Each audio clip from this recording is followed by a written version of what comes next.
Au nom du Père et du Fils et du Saint-Esprit. Amen. Chers frères et sœurs, ce passage, cette histoire de cette guérison du possédé est un enseignement très important dans notre tradition. En effet, ce récit, nous le lisons 2 fois durant l'année. Une fois dans l'évangile de Luc et une autre fois dans l'évangile de Matthieu. Et nous voyons donc cette importance qui montre toute la puissance de notre Seigneur Jésus-Christ, sa divinité. Et nous voyons que à travers ce passage de l'évangile, nous avons le choix soit de suivre nos propres passions. Et nous voyons alors les conséquences de suivre nos propres passions. Et nous en avons une quantité énorme. Et c'est pour cela qu'il parle de légion. Nous avons tous ces différentes passions. Le jugement, l'orgueil, etc. Et si nous suivons plutôt nos passions, alors nous voyons que tout cela nous amène vers quelque chose de mortifère, quelque chose qui nous tue, quelque chose qui nous étouffe. Et nous voyons que le Christ, quand il arrive, dit que cet homme qui était possédé était d'une certaine façon mi-vivant, mi-mort. En effet, il se retrouvait toujours dans les tombeaux.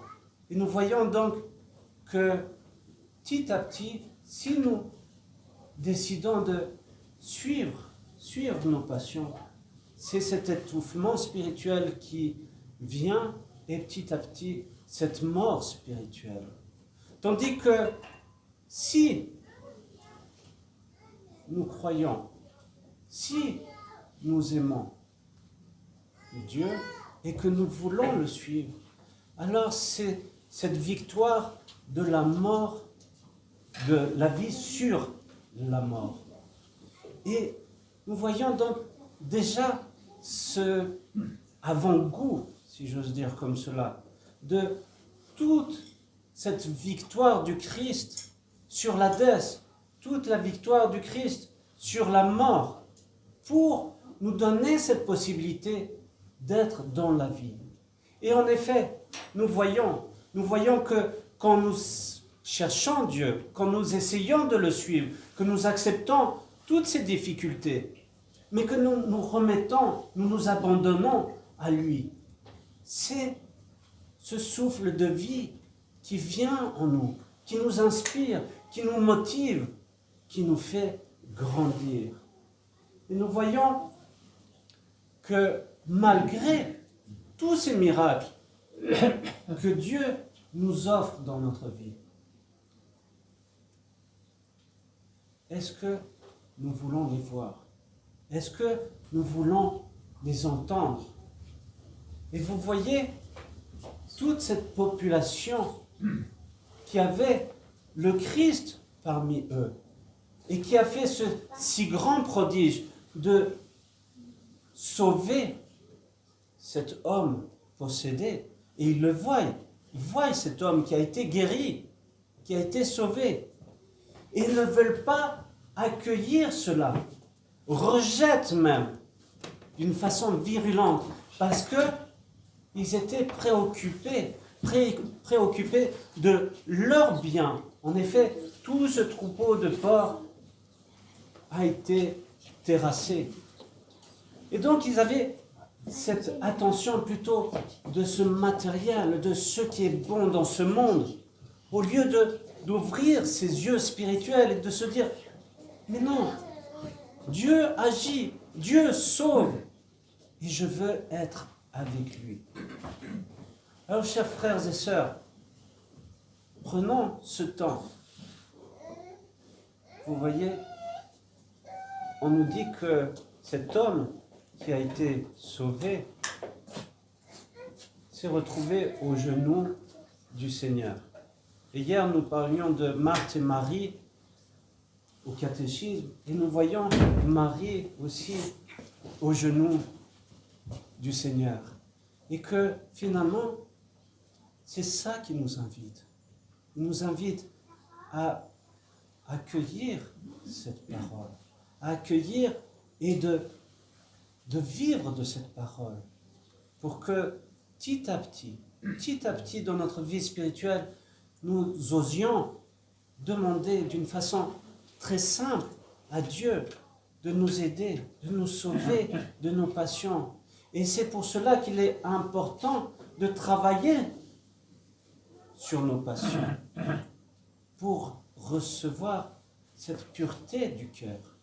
En effet, vous voyez que les démons supplient le Christ, demandent d'être envoyés sur ce troupeau de porcs. Et vous savez que pour les Juifs, c'était l'impureté. Les porcs, c'est l'impureté, le symbole de l'impureté.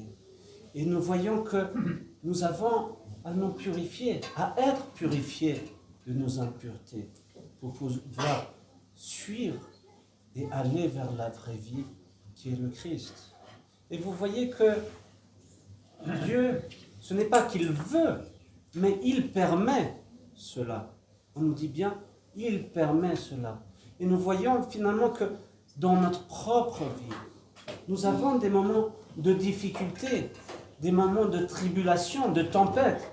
Et Dieu le permet. Ce n'est pas qu'il veut cela, il le permet.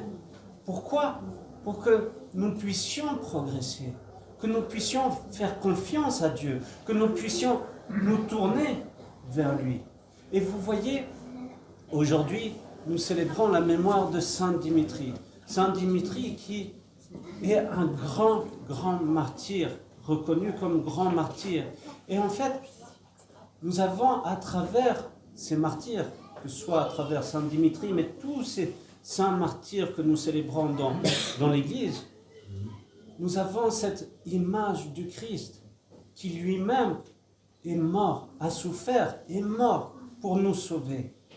Et que finalement, ces martyrs, ou tout simplement, si nous prenons la croix du Christ, c'est un symbole de victoire, non pas quelque chose d'horrible, encore une fois, côté de la mort, mais c'est quelque chose qui nous amène vers la vie. Et c'est pour cela que nous voyons à travers tous ces saints martyrs, pas une envie de dolorisme, mais une envie d'être dans cet amour pour Dieu et de donner sa vie pour Dieu et d'être des témoins en même temps de cet amour pour Dieu.